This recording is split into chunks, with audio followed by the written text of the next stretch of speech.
What's going on YouTube? I'm the BowTie Fragrance Guy. We cover fragrances on this channel, man. I love smelling good. Who out there doesn't like to smell good? I would like to think that everybody would want to smell good, but I'm sure there's some people out there that don't. But if you're a person that does like to smell good and you love hearing about fragrances, some of the best fragrances on the market and some of the not so good fragrances out there on the market, and you're also into looking your best as well, because I throw in a little bit of style and fashion and grooming content and advice in there as well. So if that's your thing, man, make sure you hit subscribe. Now, don't forget to enable notifications by hitting the bell icon as well. So that way, anytime I upload a new video, you guys will get notified. All right, guys, today is going to be a first. This is the first time ever that I'm going to talk about a fragrance from the standpoint of not having a full bottle in hand. I'm not a huge fan of doing reviews and impressions and things of that nature off of a more of a sample, but that's what we're going to do today. I'm going to be covering the newest release from the brand of Christian Dior, and I'm talking about the new Dior Sauvage Eau Forte. All right, I don't want to give it away per se, but I'm going to run the intro, and when we come back, we'll get into it. So if you want to hear my thoughts on the newest release from the brand of Christian Dior, Dior Sauvage Eau Forte, then you know the routine. Keep it locked right here. Let's get it.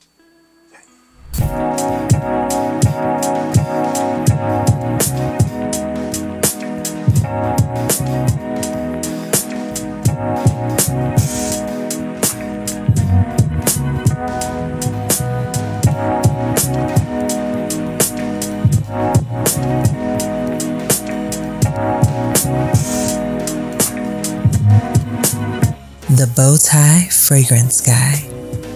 All right, guys, we're back. Thank you so much for keeping it locked in. We're going to jump right into this video. The new release from the house of Christian Dior, Dior Sauvage Eau Forte. Comes in a 3.4 ounce bottle, if I'm not mistaken, and it retails for $193. So after taxes, I don't care where you reside, after taxes, this is going to be over $200 for a designer fragrance. And guys, you know what? I was going to kind of try to save this, but I'm not going to save it. I'm going to jump right into it, guys. I have never, honestly, never been this genuinely disappointed in a fragrance release. I cannot recall being more disappointed in a fragrance release.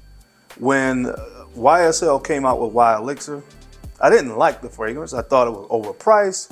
Certainly for what you got. You know, I hate the whole 2 flankers per year thing. You know how I feel about that. But wasn't disappointed because I kind of at this point, it's not like I say I didn't expect it from YSL.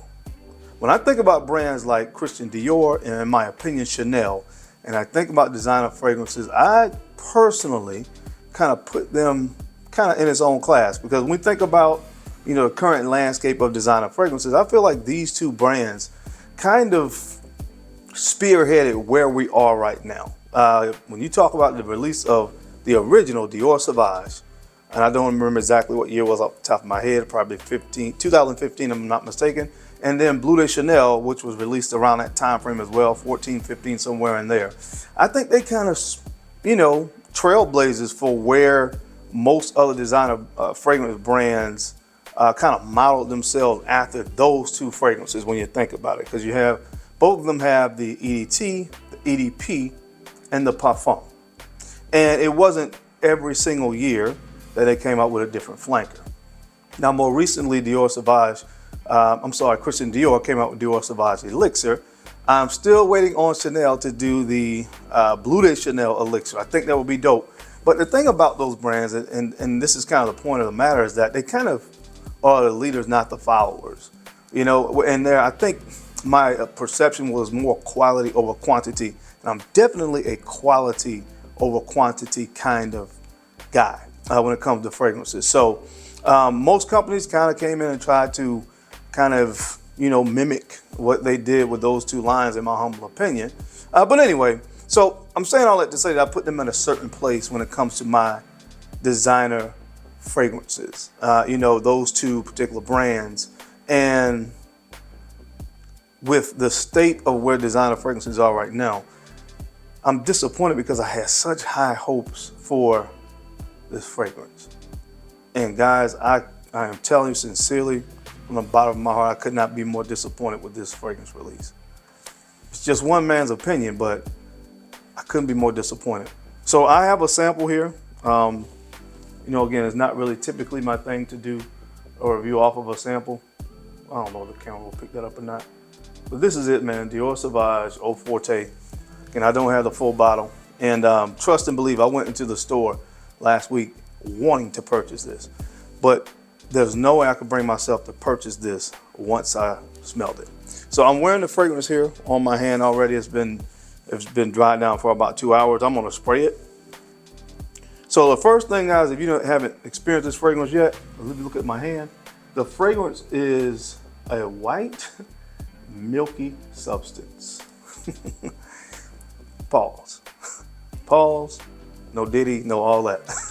It's a white, milky substance. Now, this is a from what I can recall, one of the first fragrances to be non-alcohol based. So there's no alcohol, at least a big fragrance, I would say, big fragrance release, no alcohol in it. So it's like a water-based fragrance with no alcohol. It is a parfum concentration. And guys, like I said, listen, I don't like the fragrance, okay? I do not like this fragrance. The fragrance, and when you look, you can't see it, of course, because the bottle, and I'll make sure I keep the bottle up here for this review, but the bottle looks like the other Sauvage fragrances, but when you look at through the bottom of the bottle, you can see the color of the fragrance, and it looks like, you know, skim milk. If I'm being honest, that's what the fragrance on the inside of the bottle actually looks like. It looks like skim milk. And again, when you put it on your hand, you're first going to see that kind of white residue on your hand, and it gives a nice sheen. So there's definitely some nice, pretty high level of oil concentration. Again, it is a parfum concentration, this fragrance, but guys, the fragrance is not good. I'm just telling you, it's not good. When I let the missus smell it, she really did a good job of kind of giving a good overall take of what it smells like. When you smell it, she said it smells like pencil shavings. So they list woods as a note here, but in my experience, that's more of a probably cedar. So very strong presence of cedar wood. There's a slight spicy nuance here, and I think that spiciness comes from the elemi resin that's in here, because elemi resin can come off kind of piney, almost forestry-like in some instances, but also spicy. And I'm getting more of that spicy element here in the fragrance. So when you first spray it, you're gonna get that kind of spiciness from the elemi resin, just a slight bit of lavender, and you're definitely getting a lot of that cedar wood in here. But guys, this, again, honestly, at the end of the day, it just does not smell good. And again, that's just my personal opinion. It does not smell good. I don't like the color of the juice, just being honest with you. It's just weird. I've never had a fragrance that is that color, and had to spray it on my skin. It's just a weird fragrance, to be honest with you. And there's really nothing I like about it. When it starts to dry down, that lavender starts to come through, and it's almost a redeeming quality here, but not enough to save it. Not enough to save it. You know, I have worn it. This is probably my second time I wore it. The first day that I got it, just to kind of experience it. There was a few times I smelled it, and like I said, because I love lavender and fragrances, and the lavender almost saved it. Where I was like, maybe, but nah, that doesn't work for me, man. I got about 7.5 hours out of it as far as the overall wearing. But when I think about this brand, man, Christian Dior, and I think about the Sauvage line, which I have all the other ones, the EDT, the EDP, the Parfum, I have the Elixir. I really am fans of all four of those fragrances, but this was a huge letdown. The reason, and I'm doing it off of the sample, because I know that I'll never have only a bottle of Sauvage Eau Forte. Where I am right now in my fragrance journey, you know, having as many bottles as I have, I review fragrances, yes, but my primary thing is getting things that I really like, you know, in my collection. And this, at this point, definitely is not something that is full bottle worthy to me by any stretch of the imagination. Now, another thing that was kind of disappointing to me about this fragrance was the fact that the perfumer, This fragrance was done by Mason Francis Kirkjohn, and I'm a huge fan of his brand.